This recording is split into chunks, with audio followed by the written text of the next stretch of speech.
It's a pleasure to be here, and welcome to everyone. So I want to start off, as everyone wants to start off, with the Pope.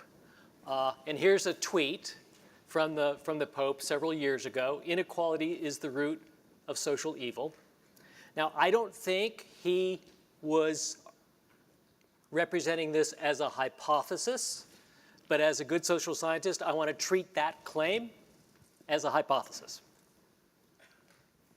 And so how would we convert that claim to a hypothesis? Well, there are two outcomes in particular that I think are of real interest. And I should say from the get-go, I'm going to take it as a given that you have appreciated that we're in the midst of a profound social change, and that's rising income inequality.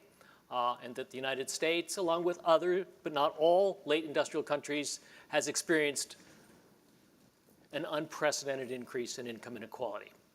That's incontrovertible. And what's at issue, though, is what it means to be living in that high inequality society and how that's changed various types of experiences. And in particular, there are two worries that lots of folks, lots of social scientists have focused upon. The first might be called the democracy worry. And the concern here is that rising income inequality of the sort that we've experienced in the US might undermine democracy.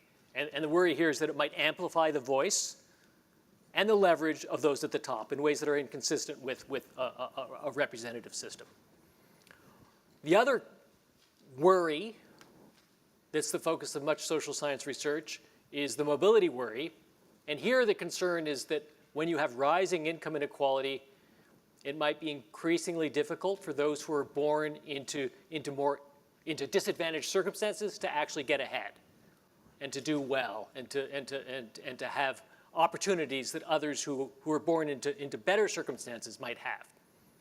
So I'm going to focus here on that second question, on the mobility question, and ask whether or not rising income inequality, which, as I said, is extraordinary and unprecedented in the US, whether or not rising income inequality is compromising our commitment to equal opportunity and high rates of mobility. So that's my question, okay?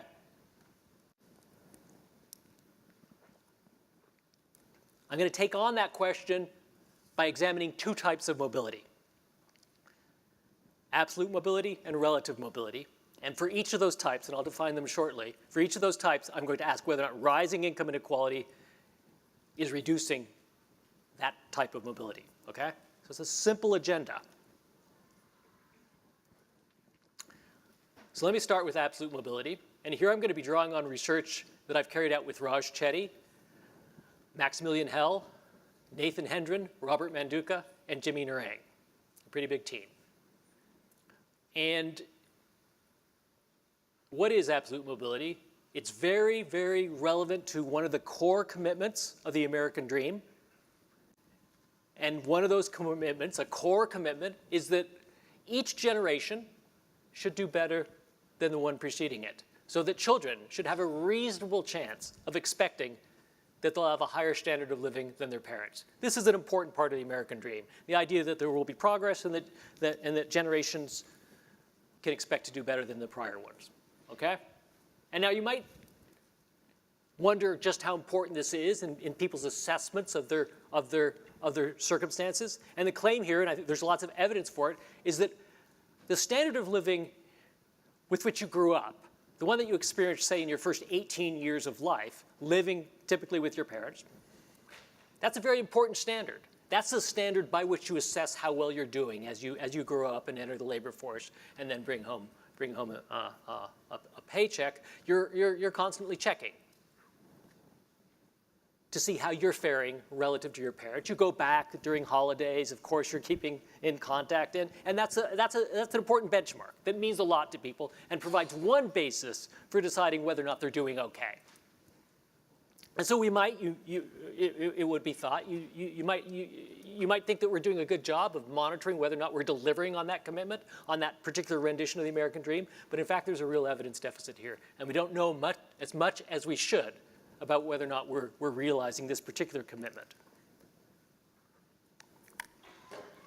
So I want to talk first about how, with this big team, we've gone about trying to generate estimates of trend in absolute mobility, and then I'll talk about the core question, whether or not rising income inequality is compromising our capacity to deliver on that dream, okay? Now, you might think it's pretty easy to monitor trends in absolute mobility, right? So let me just be very clear on what we're trying to do, how we're going to operationalize it. We're going to take a look at the income, the household income of one's parents when those parents were about 30 years old. That's the benchmark. And then we're going to compare that parental income when the parents were 30 years old with the income of their children when they're 30 years old, of course correcting for inflation so that you can make assessments about standard of living on the basis of that comparison, okay? Just comparing household income of the parents with that of their children when both are about age 30. Pretty simple. So you might think, well, of course we can do this in the United States. We have great data in the United States, right? No. We don't have large panel data sets that we would need over time in order to monitor that directly.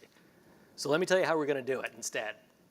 We can do it by piecing together data from three sources. We need first the parental income distribution when the parents were age 30. We're going to get that from the 1940 to 90 censuses. We need the children's household income distribution when they're age 30. We're going to get that from the current population survey. And then we need what's called the copula, which links the parents to the children and tells us how particular starting points are converted into particular ending points. Let me talk a bit more about the copula because that's the most important but perhaps least transparent piece of the data we need. Here's the copula. It's a 100 by 100 matrix. It's drawn from de-identified tax records. And the rows pertain to the parental income percentiles and the columns to the children's income percentiles. So you divide the parental income distribution into 100 equally sized groups. And then you ask for each of those groups, for children born into each of those percentiles, how likely they are to end up in each of the destination percentiles pertaining to the income distribution of other members of their birth cohort, okay? So to be clear on this, it's a 100 by 100 matrix. You might not be able to see each of the entries well, but I've blown up the entries in that very bottom row. That's a nice row into which to be born. That's the row of the 1%. That means your parents are making more than 99% of other parents in that birth cohort, okay? And so I've blown up the first 5 columns in that bottom row and presented them on the left here. And these are the probabilities of ending up in the bottom 5 percentiles. So these are people who start at the top. They're in the 1%. Their parents are making more than 99% of other parents. And these kids have fallen to the bottom, right? From the very top down to the very bottom, to the first through 5th percentiles. And as you can see, the chances of that downward mobility are very, very low, right? So it's about 0.5%. Whereas if it were equal opportunity, it would be 1%, right? And now look at what happens to the percentages when you ask whether or not someone who's born into the very top ends up, say, also in the top percentile. That would be that very last number there. It's 9.65. So it means you have almost a 1 in 10 chance if you're born into the 1% to end up in the 1%. It's much more than you'd expect if indeed there were equal opportunity. Okay, so that's the copula, and that's what we use, again, drawn from tax data. That's what we use to convert the starting point into the ending point. It tells us how the two are linked. And so with these 3 pieces of information, now we can calculate our estimates of absolute mobility. So what do we get? This is for the 1940 birth cohort. The bottom is simply the income percentile into which you're born. Again, there are 100 of them, right? You're going to be born into the bottom. The lowest percentile, which means that 99% of the parents are making more than your parents. Or you could be born all the way into the top, the 100th, right? And then for each of those percentiles, the y-axis pertains to the proportion of the children born into those percentiles who made more than their parents, okay? So this is our measure of absolute mobility. And we see that, for example, if you're born into the 20th percentile, which is about the threshold of poverty, so 80% of the parents made more than your parents. If you're born into the 20th percentile, you have a 92% chance of making more than your parents. Okay? Now, if you're born into the 95th percentile, you have an 84% chance of absolute mobility. And overall, if you average across all 100 percentiles, there's a 92% chance of absolute mobility. So 92% of the children born into the 1940 birth cohort made more than their parents. So this is the American dream realized, right? Almost everyone was upwardly mobile in the 1940 birth cohort. So now we've done the same exercise, actually for every birth cohort up to the 1982 birth cohort. But I'm just going to show you what happened in 1950, 60, 70, and 80. For the purposes of time, I'm just going to talk about the latest cohort for which we have data, the 1980 birth cohort. So here it is. So you can see it's a precipitous decline in absolute mobility as we march from the 40 to the 50 to the 60 to the 70 to the 80 birth cohorts. I'll focus on the 1980 birth cohort. That's in yellow here.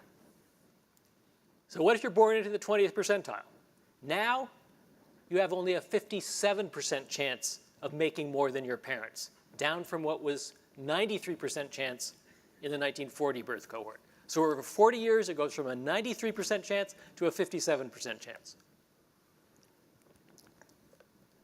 It used to be, say in the 1940 birth cohort, that you got a bit of a consolation prize if you were born into poverty. You are very likely to have escaped that and to have done better than your parents, right? But there's no such guaranteed consolation prize if you're born into poverty. There's a good chance, almost a coin flip, that you'll not do better than your parents, even if you're born into poverty. If you're born into the 95th percentile, now you have just a 27% chance of doing better than your parents, down from what was before an 84% chance. And overall, if you average across all 100 percentiles, there's exactly a 50% chance of absolute mobility. It's a coin flip. Okay, so those are the baseline data, and it shows that the American dream, as measured at least by this particular measure, isn't being realized to the extent that it was in the past. So you might then ask, and this gets back to the original question with which I began, is rising income inequality responsible for this? And if we reversed the trend toward rising income inequality, could we get back to the prior higher levels of absolute mobility? That's possible, but there's another looming account for what happened that's very different. It's not about rising income inequality, but it's about the decline in economic growth. So I want to talk first about whether or not the decline in economic growth might be responsible for what we've just seen. And there's a lot of reasons to believe that it might be. So take a look at this. This is the income distribution for parents of kids born in the 1940 birth cohort, when there is lots of absolute mobility. That's in the blue. And then in the red is the corresponding income distribution for their children. These are, again, children born in the 1940 birth cohort, when there's lots of absolute mobility, and we're asking about how much money they made, household income of those children when they were 30 years old, so it would be in 1970, right? They're born in 40, we're looking at their income in 1970 when they're 30, and we're comparing that income, which is in the red, with that of their parents, the distribution of which is represented in the blue. What do you see here?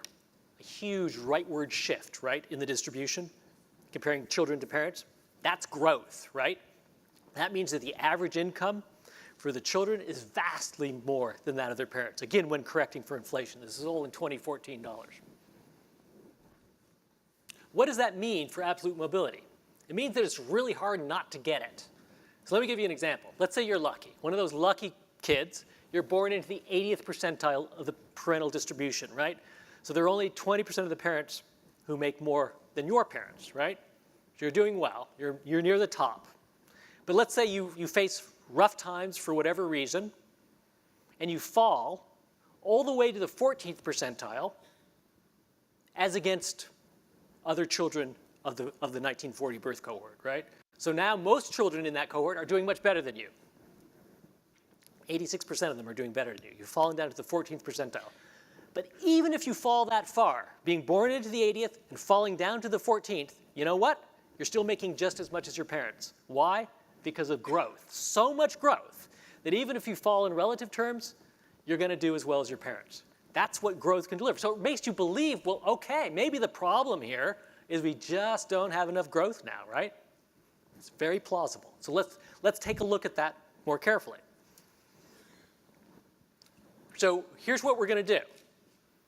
Just to set the stage, what we've shown here is the amount of absolute mobility in 1980. That's the red line, the bottom curve. We've already talked about that curve and how low it is, right?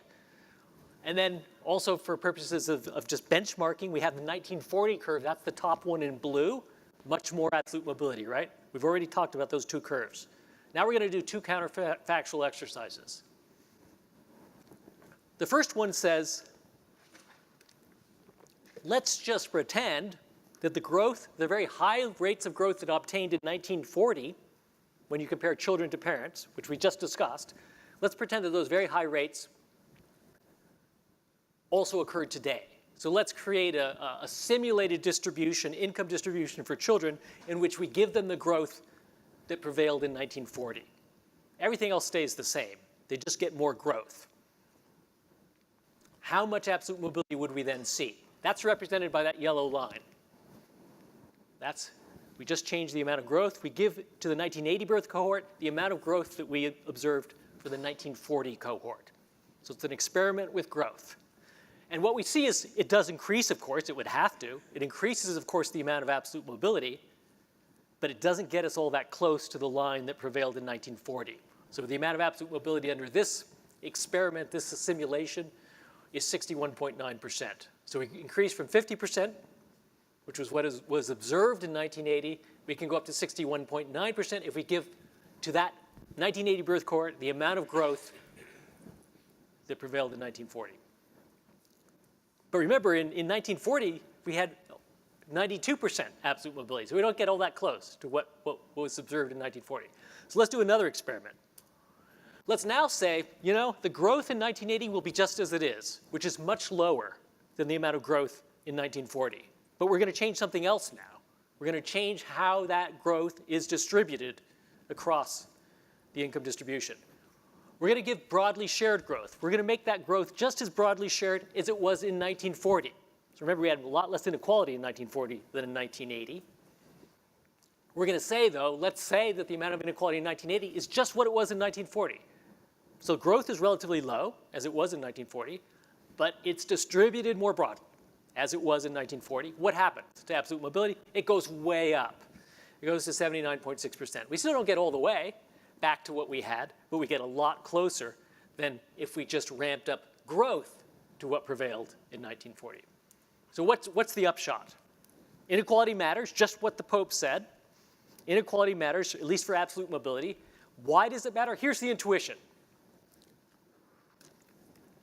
If all I cared about was getting absolute mobility as high as I could, and I could distribute growth however I wanted so as to secure that, the worst thing I could do would be to give it, say, to the person who's born into the highest income family. You could give that person all the growth. You would guarantee that that person beat her or his parents, right? But it wouldn't be very good for the rest of the population. It's an inefficient distribution of growth insofar as what you want to do is have lots of absolute mobility. Far better to distribute it more broadly so that you get lots of people beating their parents. So when you concentrate the benefits of growth just at the top, as is the case when you have high income inequality, if you concentrate those benefits at the top, you're not going to get a lot of absolute mobility. Far better to distribute it broadly, just enough so that everyone can beat their parents. We've moved away from that broad distribution where everyone has just enough to beat their parents to a distribution in which you're going to only deliver absolute mobility to the top. Okay, so that's the story on absolute mobility and how it's affected by rising income inequality. I now want to talk about relative mobility. This is a different operationalization, if you will, of the American dream. And the question here is, to what extent do children who are born into well-off households have an advantage relative to children born into households that are less well-off? And the go-to measure for assessing this type of mobility is what's called the intergenerational earnings elasticity, which is defined as follows. It's the expected percent change in a child's earnings given a 1% increase in her or his parents' income. So here's how to think about it. Let's say you've just been born, and the stork is flying you to your new home, and you have two possible homes into which you can be dropped. Home one, that has an income, a household income of X, and then home two, which has a household income of X plus 1%. So like maybe 100,000 household income in home one and 101,000 in household two. The question to which we want the answer, and to which the IGE, the intergenerational earnings elasticity, provides the answer, is how much better off is the child who's dropped into that second home in which the parents make an extra 1%. So if that IGE is 1, it means that you can get full conversion of that parental benefit. The child can also expect, by virtue of being dropped into that second home, an extra 1% of income as compared to being dropped in the first household that makes 1% less. So for every 1% increase of parental income, that gets translated into a 1% increase in child's income. If the IGE is 0.5 instead, it means that for every 1% additional parental income, you can expect to get half of that percent increase as a child. Okay? And if it's 0, that's the American dream, right? It means it doesn't matter where the stork drops you, your expected earnings when you grow up are the same. Doesn't matter. Parental advantage, differences in parental income are irrelevant to your own opportunities to getting ahead. So measuring the size of this intergenerational elasticity is immensely important. It speaks to the amount of relative mobility. I'm going to talk here about some research that I've completed with Pablo Mitnick, Michael Weber, Victoria Bryant, and myself in trying to answer the question of how big this elasticity is in the US. But first, I want to talk about why we expect the size of this earnings elasticity to be affected by income inequality. And here it gets a bit complicated because there's a third variable at work, a variable that I'll call commodification, or a second variable, if you will. It's not just inequality that matters, but it's commodification as well.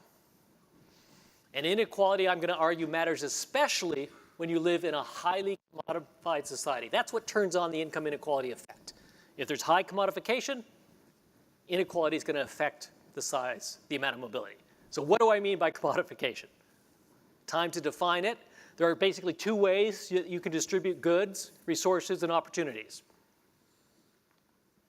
One way is to say that those goods, services, or opportunities are a basic right and distribute them universally to everyone. So you might say, for example, that access to health care is just a right, and we're going to commit as a society to give it to everyone.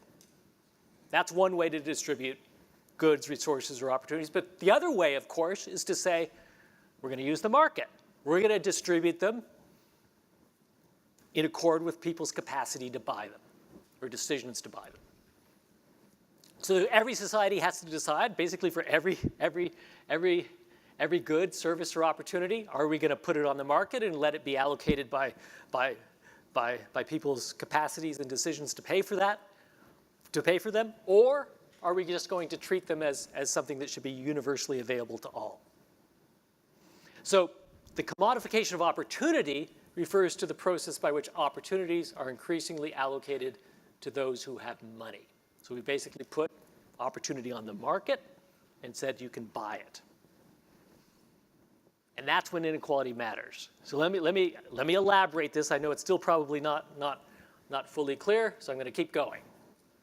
Let's pretend that you're a poor parent and you care deeply.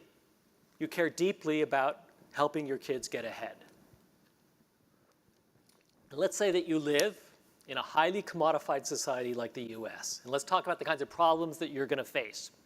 by virtue of that high commodification, and why that triggers a big effect of income. Okay?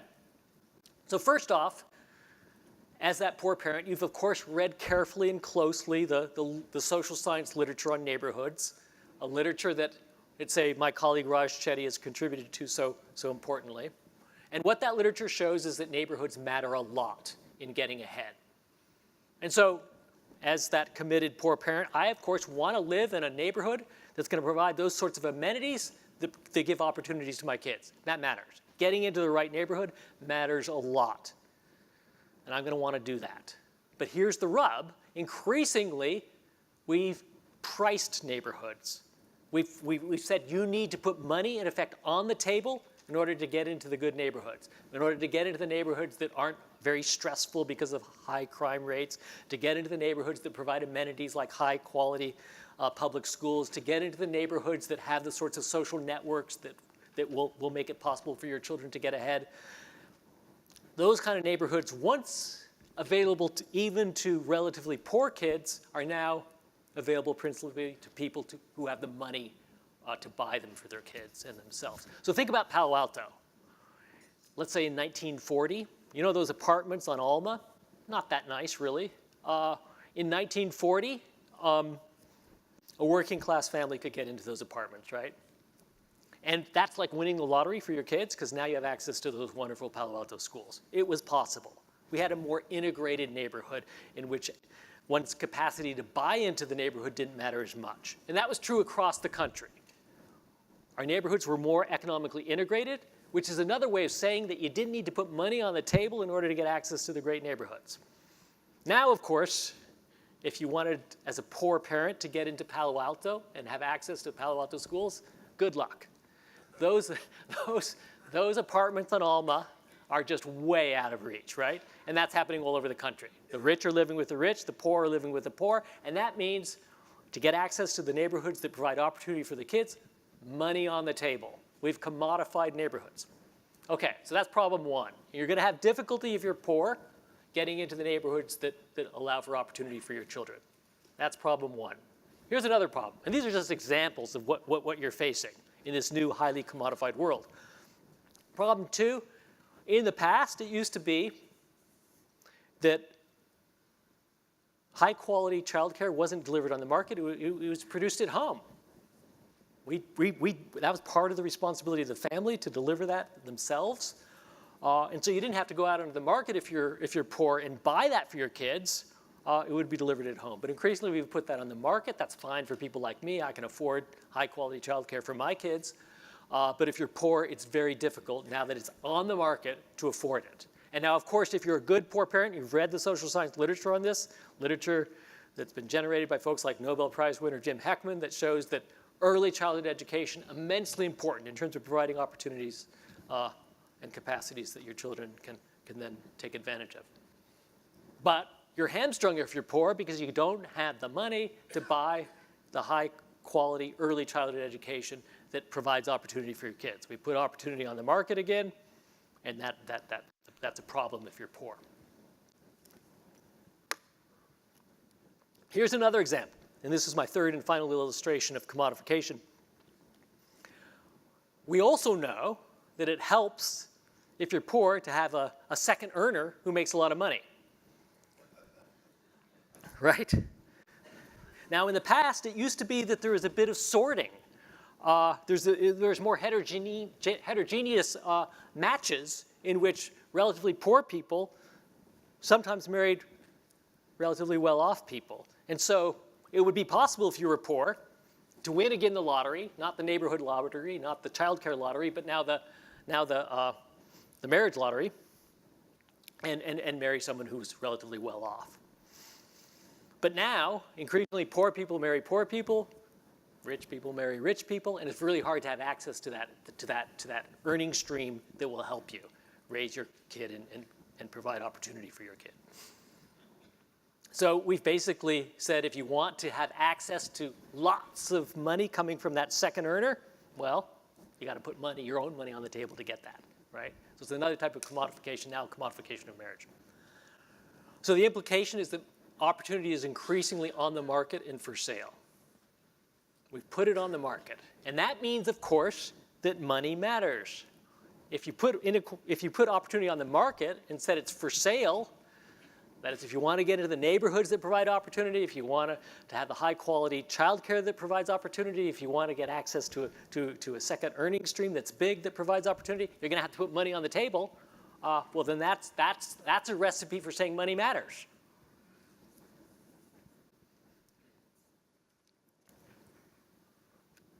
So this would mean that in a country like the US, where inequality is very high and we've commodified opportunity in the ways that I've just discussed, we would expect a large intergenerational earnings elasticity. So is it large? So here I'm going to talk again about the research that I've completed with Pablo Mitnick, Michael Weber, Victoria Bryant, again relying on de-identified tax records. For people in my field, 1987 was a magical year.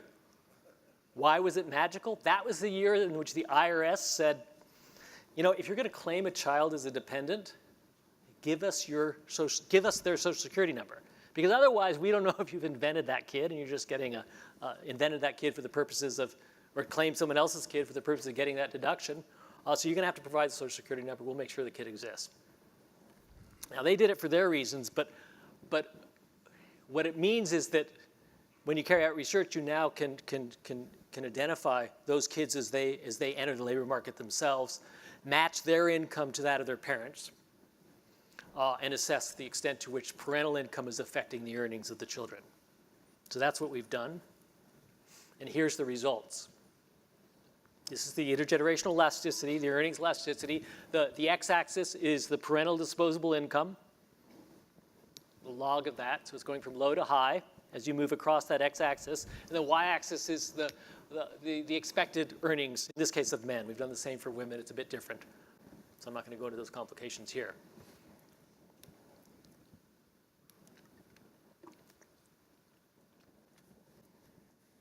So if you take the average size of that slope, it's 0.56. That's our estimate of the elasticity. It's very high. It's very high by the standard of what prevails in other countries. We're a renegade country. We have extremely high income elasticity, earnings elasticity, higher than that of other countries. And it means that this rendition of the American dream is not being realized in this country.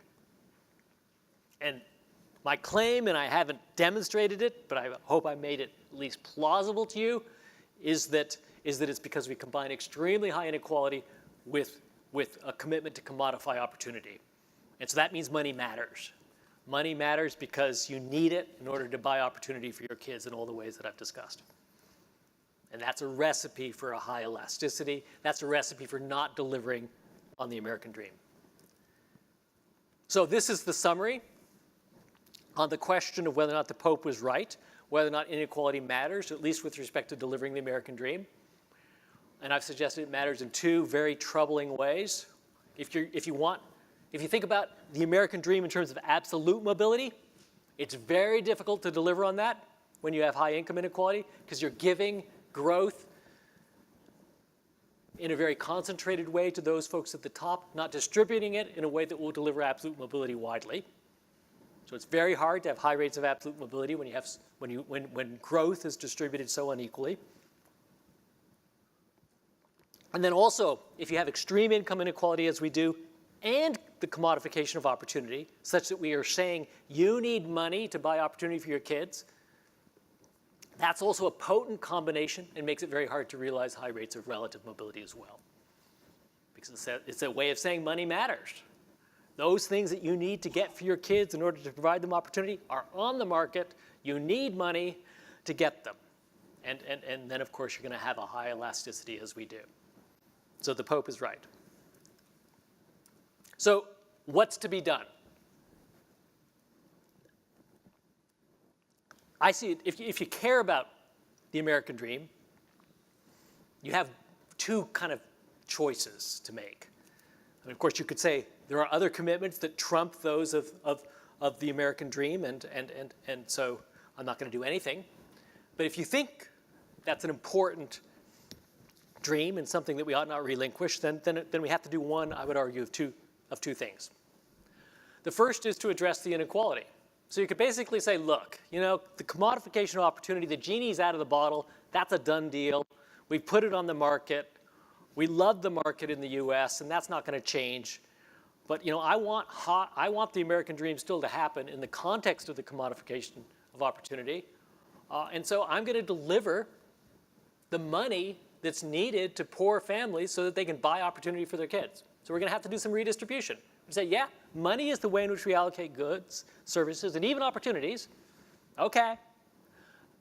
But then we have to make it possible for parents who care about, poor parents who care about their kids to buy opportunity for them. And that means maybe a basic income or some other redistributive mechanism that makes it possible for poor parents to help their kids. So that's one way, address the inequality. The other way is to address the commodification. So you could say, well, we can decommodify. And you can think of ACA as one example of decommodification, right? You can decommodify. And you could do it in other ways. So you could identify those services that are especially important in providing opportunity to kids, like, say, high-quality childcare. Identify those and then deliver them to all children. Not on the basis of whether or not their parents have money, but just deliver them. Saying that's how we're going to realize the American dream. We're going to make it possible for all parents, even if they're poor, to give their children what they need to have opportunity to get ahead. And that would include, for example, just as an example, high-quality childcare. So either will work, I would say, but we're going to have to choose one of those if we don't want to relinquish on the American dream, if we don't want to be a renegade country, the country that purports to care, but in fact is failing abysmally in delivering that which they purport to care about. Okay, I want to conclude by talking about what Stanford's doing on these two fronts. And then I want you to ask if you think it's enough, or maybe too much. So what are we doing with respect to decommodification? And what are we doing with respect to inequality reduction? What's happening here that's relevant to those two agendas, if you cared about them? So let me start with decommodification. So you have to think about what it would mean to do decommodification well. We're basically replacing the invisible hand as a way of delivering goods, services, and opportunities, replacing it with the visible hand. That is, the state is now presumably going to take over and deliver some services that are at this point delivered through the market, right? We want to do that well and efficiently.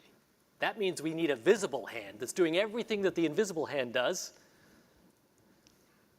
and ensures then that our scarce tax dollars are being spent in ways that ensure that they're efficiently delivering on what we want. So we need, in other words, through this visible hand, to identify which services to deliver, which ones are going to provide opportunity to the children of poor parents.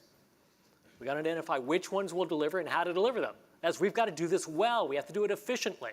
If we're going to commit to decommodification, we need to identify which programs work and how to deliver them, right? Now, how are we going to do that? Well, the way to do that is to build a big data infrastructure that has integrated data that allows us to carry out experimental and quasi-experimental assessments of which programs work, which deliver the highest return on our investment. We need to get serious about that. Other countries in Europe have this integrated infrastructure that allows them to assess which programs work and which don't. It's a race to implement this visible hand in the best possible way. We're losing that race because we don't have the data to assess which programs are delivering the biggest bang for the buck. So there's a lot of work at Stanford underway in building this big data infrastructure. It's a Silicon Valley initiative, if you will. It's happening at the Equality of Opportunity Project that's led by Raj Chetty. It's happening at the Center on Poverty and Inequality, and we're collaborating on a variety of projects. It's happening at the Center for Education Policy Analysis, and those are just a few examples of the organizations, the centers at Stanford, that are committed to building an infrastructure that allows us to assess which programs are working and which ones aren't, so that we can invest our scarce public dollars as efficiently as possible.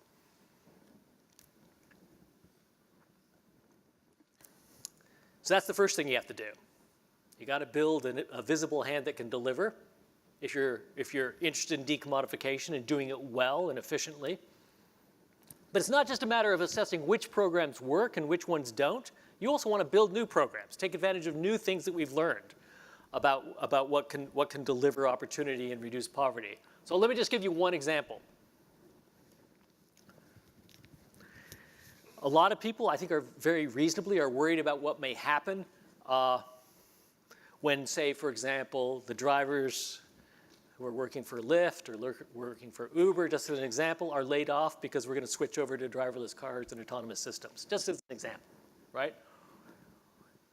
So again, if you want to exploit this kind of big data infrastructure so that you can provide people with information that will ease that transition, this is possible. This is a way to use this infrastructure not just to evaluate programs, but to exploit new technologies, not just for the purposes of reducing poverty and inequality. So you could imagine a real-time delivery of data on what folks who are laid off from Uber or laid off from Lyft, what sorts of jobs, given their training, actually provided an earning stream that worked for them, that provided the hours that worked for them, that exploited the kinds of skills and talents they have through jobs that were available in the area. So it's about providing real-time data on those types of job mobility that delivered for other people who are in similar circumstances. And that would be possible with this kind of integrated system. And it's in effect compensating for the failure of our institutions to allow for these transitions to happen smoothly and seamlessly, but you can use new technologies to solve those problems in an efficient way. There's lots of entities on campus that are working on problems of this sort, again, exploiting this big data infrastructure, not just for the purposes of evaluating existing programs, but building new ways to exploit technology and big data. And I've just listed some of them here. We have the Stanford Poverty and Technology Lab at the Center on Poverty and Inequality, but also the D School is very involved in these kinds of enterprises. CS50, students are actually working on these kinds of problems. There's a lot going on here. So that's all on the side of if you want to engage in decommodification, if you want to deliver services in a universal way, how can we do that efficiently in ways that yield the greatest return on investment? That's one way to go.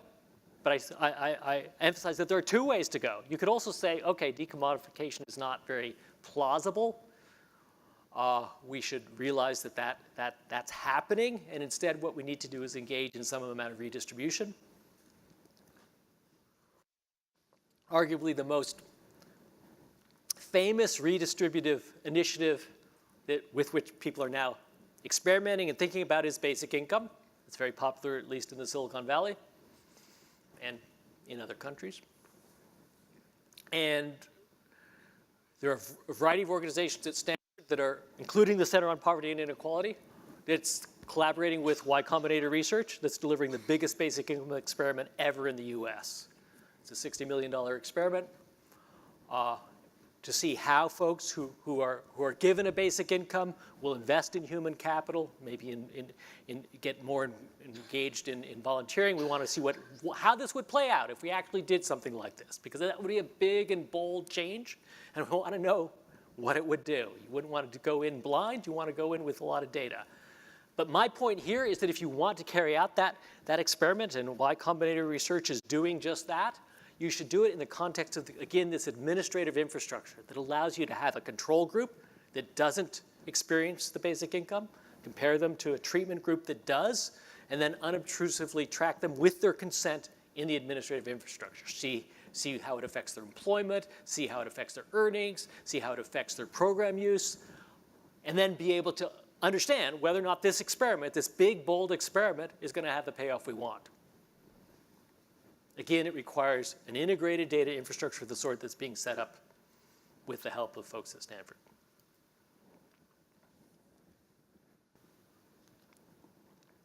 So you might say, well, is this enough? I'm pretty proud, I think, of what's happening at Stanford. I think it's stepped up in a way. This is not the Stanford of yesterday.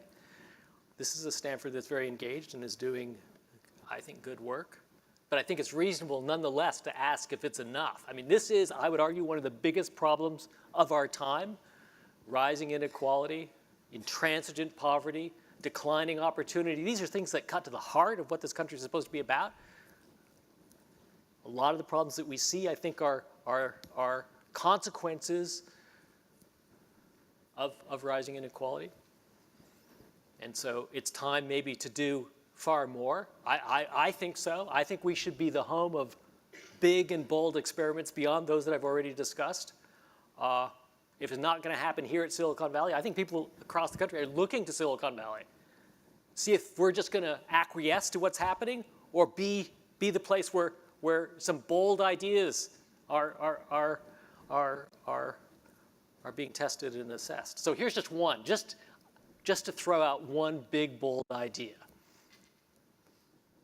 Why isn't it the case that Stanford is carrying out a big, bold experiment in desegregation? Right? You could imagine at least, we have a lot of land, right? You could imagine at least that we commit to a community in which professors, administrators, people who make our campus so beautiful, the gardeners, the people who are working in food service, the retail clerks throughout the Stanford community, all those folks live together in a single community. Why don't we do that? I mean, I'm as guilty as maybe many of you are. I live in a faculty ghetto with just other relatively well-off people. But I would willingly move to that community if we had it, in which we did a big, bold experiment in desegregation, because lots of the stuff that I'm talking about is a knock-on consequence of us living in very, very segregated communities, which rich live with rich, poor live with poor. It compromises our capacity to deliver on the American dream, and we should start carrying out some big, bold experiments in reversing that and finding out whether or not we can live together successfully. I'd be all in on that. I think Stanford should be all in on that. And start setting an example for the country that we want to solve this problem. We want to look for ways to realize the American dream. That's just one example. I think there's lots of other big, bold experiments that should be happening right here. So I don't think we're doing enough, although I'm proud of what we are doing. I don't think we're doing enough, and I think we should open up that conversation about how we should take on this problem. Because if we don't, if we say it's all fine, that it's A-okay, that we're good with this, then that sets the tone for the rest of the country. They look to the Silicon Valley, right? That sets the tone for the rest of the country. It says, sure, yeah, this is fine. We'll relinquish on what had once been one of our most profound commitments. I don't think we should. And I think we should show right here, right in Silicon Valley, that we're willing and ready to experiment with how to deal with these problems.